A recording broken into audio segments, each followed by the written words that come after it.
Back in the museum, this is really evocative of what is happening. This, the actual area concerned, of course, in the east that we've been talking about. Let's move on to meet one of the representatives of the people here. She's in Sovsun from the GOLOS Party, which is the opposition. But I sense right now there's very little opposition in Ukraine. People are united, really, against the aggressor. Yeah, indeed, the situation over here is pretty much black and white. There is a clear enemy, and we're all fighting with everything we can, whoever can do whatever, just to help save our country at this point. You know, I have to ask you, because we're here amongst all this military paraphernalia, some of it is actually from battlegrounds. Your partner is out fighting for the country. When you're amongst all this, I'm wondering how you feel.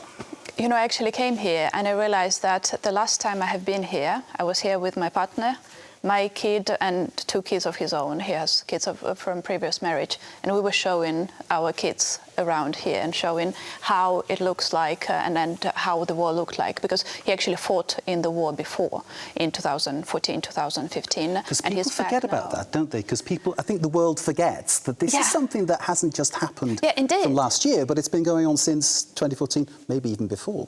Yeah, indeed. It has been going on before, and that is why I'm a bit confused about this 1-year anniversary of the war, because indeed we are running 9 years of the war, and God knows how long that will last. OK, Ida, for the moment, thank you very much indeed. Let's bring in our correspondent, Catherine Norris-Trent, who's reported extensively on the conflict since it began.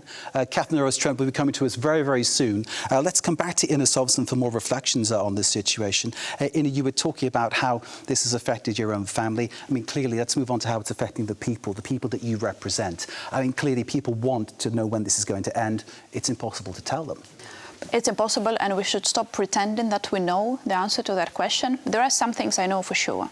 It will end sooner if we have more weapons delivered sooner to Ukrainian army.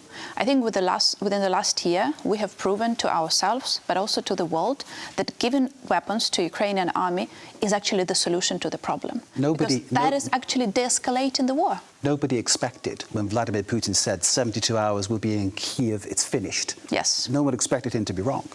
Indeed. 3 hours after the full-scale invasion, they were 20 minutes drive from my home.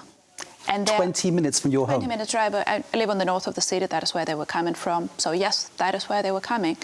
And they're nowhere near Kyiv now, right? Instead, we have visits from the foreign dignitaries from the Western allies of Ukraine. So we have proven that we can fight. And giving weapons to us is actually the best solution to end this conflict sooner than later.